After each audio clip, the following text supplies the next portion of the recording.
reason to live for. 'Cause no one told me. Wow, this is your workplace. This is where the magic happens. Yes. Do you have a name for your workplace? De la Haba Studio. Okay, beautiful. Now, let's look at this artwork.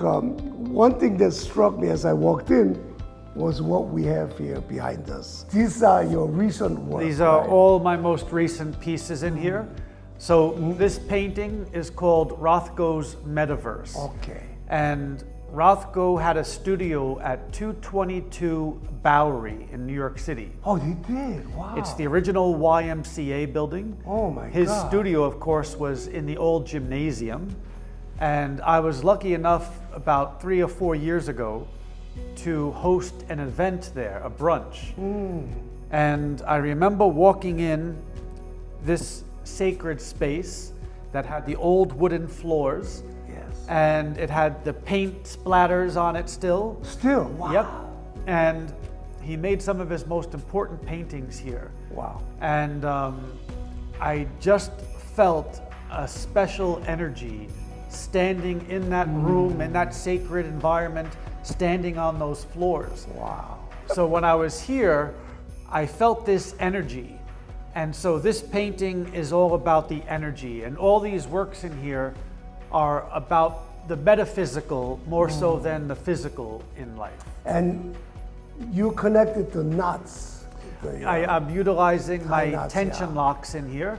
Tension knots, yeah. And in this piece, they act primarily as the color notes of the piece, the main color notes. And I could also see the depth within the surface, or below the surface. Yes. It's all coming out.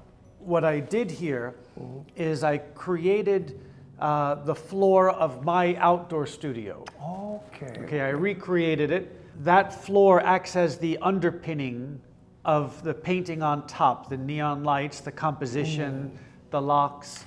We had the power to look through people, where unlike an X-ray that sees a broken bone or Right, something, right.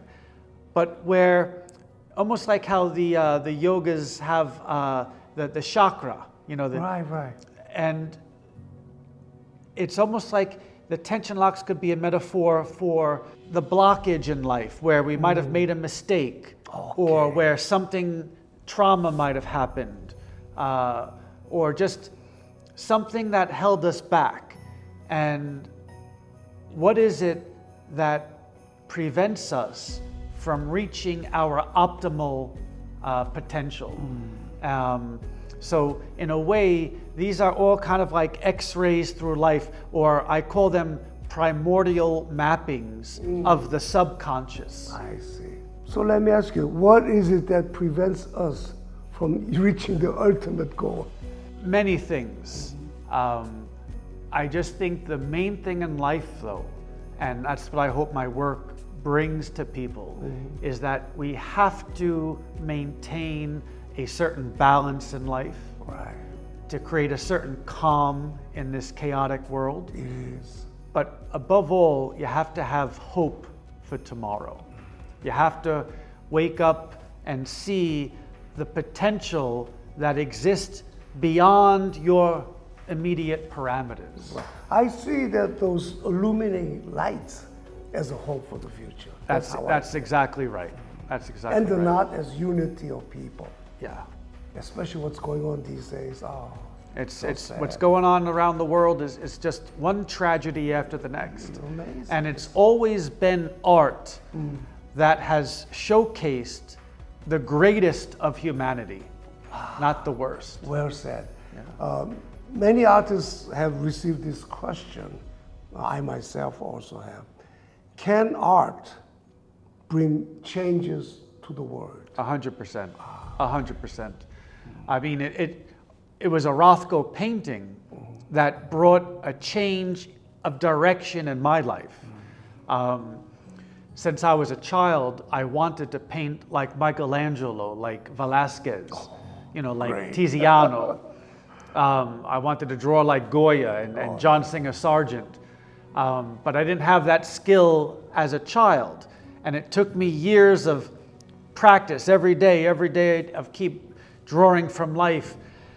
And then one day I woke up and I realized, okay, I can draw and paint like an old master, but so what? Then I'm walking down the hallway at the National Gallery in DC, underneath there, and on the far end of it was this giant Rothko painting. And when I was a teenager, I never ever looked at the abstract expressionist. Right. I didn't look at Pollock, I didn't Right. look at Rothko, I didn't look at de Kooning. I thought it was child's play Right. compared to the old masters. Right. But here I am, I'm 25 years old, 26 years old, and I see this Rothko painting and I'm like, fuck. Wow. Here's a guy conveying to me emotion, depth, in just 3 simple colors, in 3 simple shapes. Wow. You know, rectangles, cubes on top of each other. And I'm just like, fuck me, man. Wow. Here I am thinking I have to paint like an old master to say something important or say something unique or uniquely mine. And this guy was doing it without any figures in it. And I just said, you know, what am I gonna do now? Right. Okay, and that's, Daesoo, that's when my journey really began. Wow, if you were 25 and understood that, you were very mature. As Julian Schnabel says often, we bring our own shit to his paintings, you know, and Schnabel is just an all-encompassing artist, through and through. Everything he touches, it's all about art. I also noticed you wrote a book about many other artists, especially in the East Village scene. How does writing affect your work? Writing gets me out of my work, and it's a place where I can,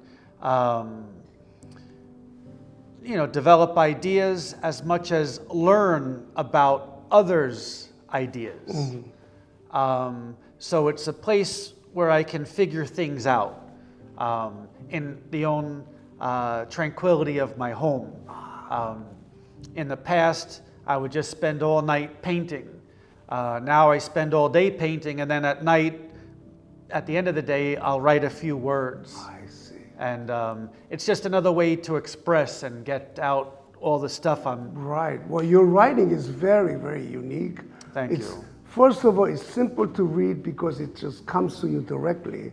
And I love the quotes you make of other philosophers of the past. It's very I nice. read a lot in the past. Oh, that's And that's right. how I learned about, you know, what painting is and what it could be. Now I have this book Yep. that you wrote. You were forwarded by Gregory de la Haba. Is by the art of my great friend, Billy the artist, who sadly passed away last year. Oh, that's why I heard about it. Yes, he was, Young, was he not? yeah, too young, 55. Oh my God. But this was the last big art project that he did. He created a whole series of works during the COVID lockdowns. And he would, There's Gregory. yeah, I wrote the forward for him. Billy the artist is the highest selling artist of the Swatch watch. Oh, wow. He was commissioned to design 2 Swatch watches, and they sold more watches with Billy's art on it than any other watch in Swatch's history. Oh, he also looks very charismatic, the way he looks, the fashion. He's been acting since he was 3 years old. He came to New York to be a Broadway star. He actually got the first job that he auditioned for. But then, as fate would have it, he was asked to do some paintings for the new show called Rent. Oh, yes, yes, I know that. Yes, of course, it's one of the biggest hits in Broadway's history. So Billy did some of the stage sets for Rent, That's the paintings. amazing. This book is very precious. There you are. Yes. It looks funny. He came in that day during COVID, and McSorley's was empty. Wow, There that's was not a soul in the East Village. Oh, It was, during it the was, COVID, it was nobody surreal. came. It was surreal to see the East Village empty and closed, and the only people walking around were the homeless. Oh my God. It was unbelievable. It must feel like being in a movie set of Yeah. destruction of the Yeah. world. It was the Twilight Zone. Now, your other very good friend and a legend in our photography field happens to be, Peter Beard. yes, Mr. Beard. He was more of a mentor than a very good friend. He was somebody whose life's work really resonated with me. When I was in my 20s, I would walk into the Time Is Always Now gallery multiple times. Oh, wow. And just see these giant Polaroids and giant collage works of Africa, of beautiful models, of life. Francis Bacon painted his portrait like 26 times. Wow. Said that he was the most beautiful man he's ever seen. Wow. And so he just had this amazing, larger-than-life presence and lifestyle. But the work, there was an energy in it. And I connect with energy. I connect with vibrations. I connect with positivity. Wow. And so his work just spoke to me in volumes. And I met him at the gallery for the first time, and then I met him again in Montauk, where we spent some time together. Wow.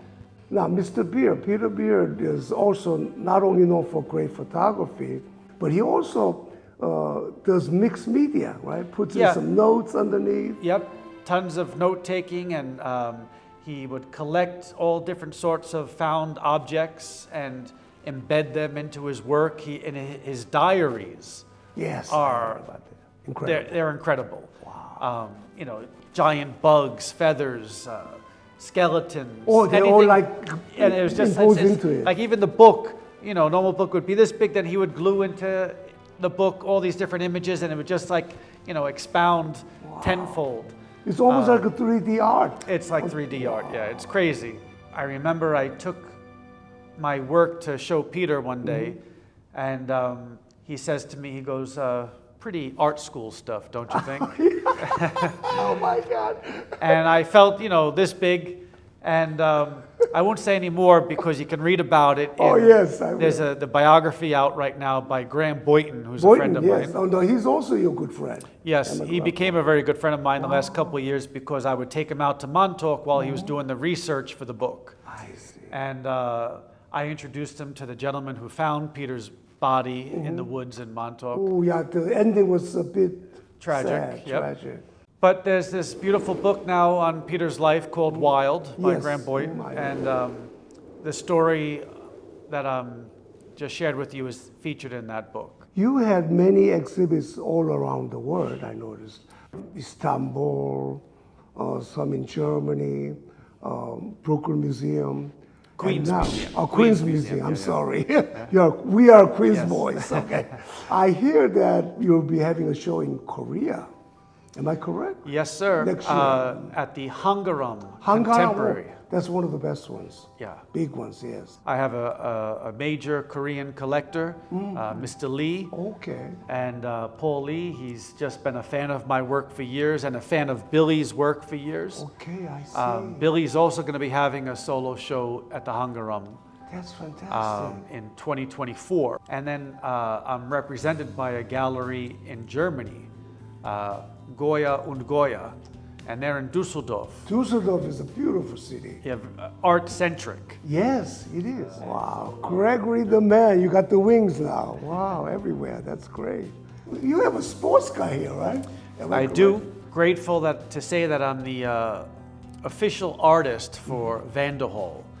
Vanderhall is an American-made car company in Utah, and they make this exceptional car. Wow. It's a three-wheeled beast. A patron of mine in Florida got me the car, and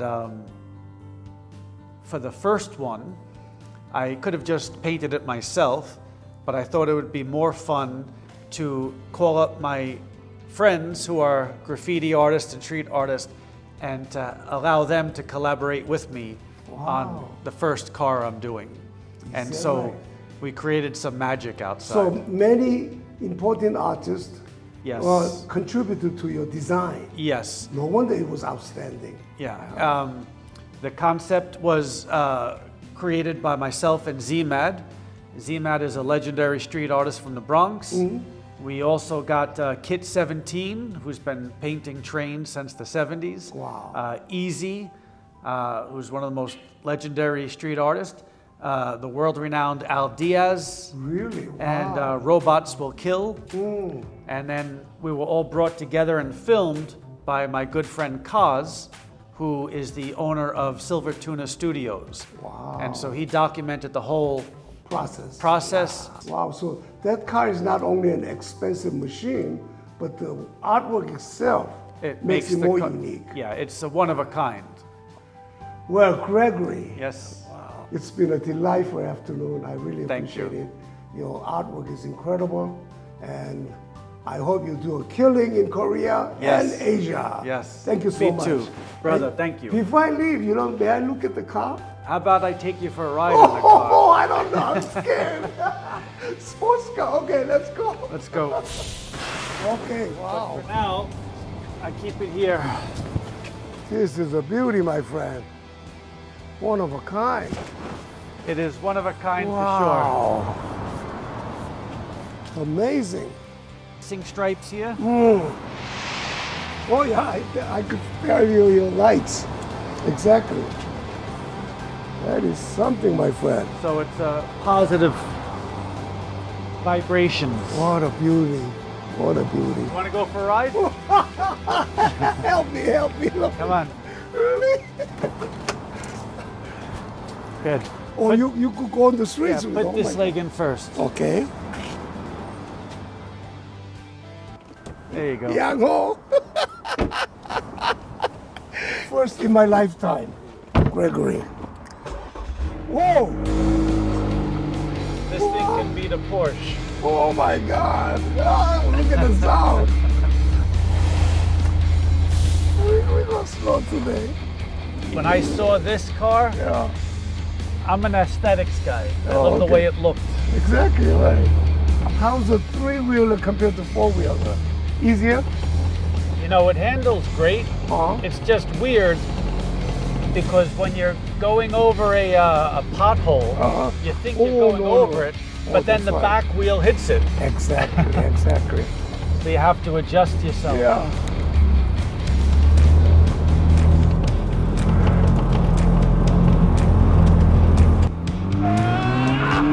Oh my God, baby! Oh my God, I'm getting dizzy. Wow, I never felt like this. You know, this is it. Oh my God! This is like roller coaster. Oh, watch this guy. I bet you this guy is the talk of the town. It makes everybody happy, this car. Oh, wow. The great legendary Daesoo Hahn right here, folks. Oh boy. I got into a legendary car by Gregory Haba.